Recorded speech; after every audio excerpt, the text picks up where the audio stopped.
नमस्कार दोस्तों।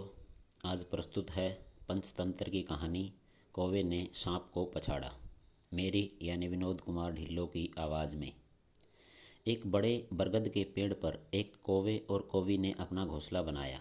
वे अपने बाल बच्चों के साथ उस घोंसले में रहने लगे। एक दिन एक बूढ़े से काले सांप ने भी उस बरगद के नीचे अपना बिल बना लिया और उसमें रहने लगा। काले सांप का इतना निकट रहना कौवे कौवी को जरा भी नहीं भाया, पर वे कर भी क्या सकते थे। समय आने पर कौवी ने अंडे दिए। कुछ दिनों बाद अंडों में से बच्चे निकले। कौवा और कौवी बड़े प्यार से अपने बच्चों को पालने लगे। एक दिन कौवा और कौवी बच्चों के लिए खाना लाने गए हुए थे। काला सांप पेड़ पर चढ़ गया। उसने उनके बच्चों को मारकर खा लिया। कौवा और कौवी जब लौटे और बच्चों को नहीं पाया तो बहुत दुखी हुए।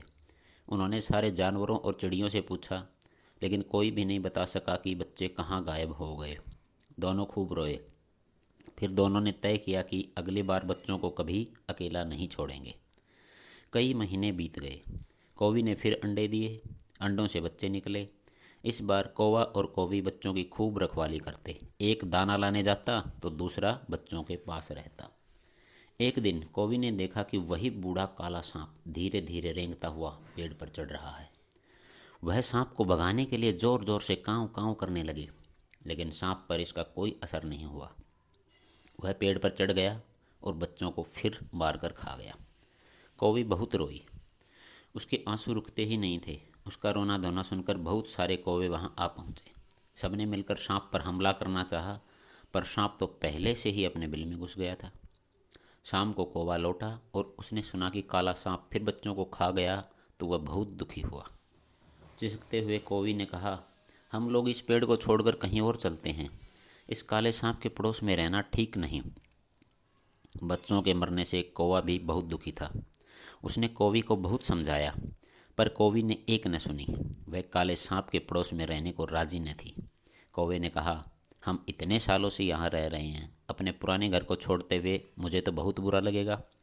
कौवी ने कहा, सो तो ठीक है, पर इस दुष्ट सांप से हमें कौन बचाएगा। कौवी ने कहा, चलो हम सांप को भगाने या मारने का कोई ना कोई तरकीब सोचें। लोमड़ी मौसी यहीं पास में रहती है, वह बहुत चतुर है, चलो उनसे बात करें। कौवी ने कौवे को साथ लेकर लोमड़ी के यहाँ प्रस्थान किया। दोनों लोमड़ी के पास गए और उसे सारी बात बताई। वे बोले, हमारी मदद करो मौसी, इस सांप से हमें बचाओ, नहीं तो हमें अपना घर छोड़कर कहीं दूर जाना पड़ेगा। लोमड़ी ने कुछ देर को सोचकर कौवे से कहा, तुम दोनों को अपना घर नहीं छोड़ना चाहिए। तुम दोनों बहुत दिनों से यहाँ रह रहे हो। मैंने सांप को मारने की एक बहुत अच्छी तरकीब सोची है। कल सवेरे महल से राजकुमारियाँ नदी में नहाने जाएंगी। पानी में घुसने से पहले वे अपने कपड़े और गहने उतार कर किनारे रख देंगी। उनकी रखवाली करने के लिए उनके साथ नौकर चाकर भी होंगे। तुम दोनों पहले देख आना कि वे गहने कहाँ रखती हैं। जब कोई देख न रहा हो तो कौवी उनमें से एक मोती का हार उठाकर उड़ जाए। तुम पीछे पीछे काँव काँव करते उड़ जाना। खूब ज़ोर से शोर मचाना, जिससे नौकर चाकर उसे हार लेकर उड़ते हुए देख ले। वे तुम्हारा पीछा करेंगे। हार काले सांप के बिल में गिरा देना, फिर देखना क्या होता है। कौवे ने लोमड़ी की बताई तरकीब मान ली। दूसरे दिन सवेरे कौवा नदी के किनारे जा पहुंचा। थोड़ी देर में राजकुमारियां वहां आई। उनके साथ नौकरानियां भी थी। राजकुमारियों ने अपने अपने गहने और कपड़े उतार कर किनारे पर रख दिए और नहाने के लिए नदी में उतर गई। कौवा और कौवी देख रहे थे। गहनों में मोतियों की एक माला भी थी। कौवी ने झपटकर चोंच में माला दबाई और उड़ गई। काँव काँव करता हुआ कौवा भी उनके पीछे पीछे उड़ चला। नौकरों ने कौवी को माला उठाते देख लिया। उन्होंने शोर मचाया और उनके पीछे भागने लगे। कौवी ने सांप के बिल में माला गिरा दी और उड़ गई। नौकरों ने सांप के बिल में माला को गिरते देख लिया। वे डंडों से बिल में से हार निकालने लगे। सांप को यह छेड़छाड़ अच्छी नहीं लगी। उसे बहुत गुस्सा आया। वह बिल से बाहर निकल आया और फैन फैलाकर उन्हें डसने को लपका। नौकरों ने सांप को घेर लिया और लाठियों से पीट पीट कर मार डाला। फिर वे माला लेकर चले गए।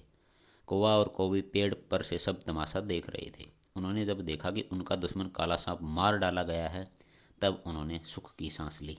कौवा और कौवी अपने पुराने घर में सुख से रहने लगे और हमेशा लोमड़ी के गुण गाते रहे। धन्यवाद।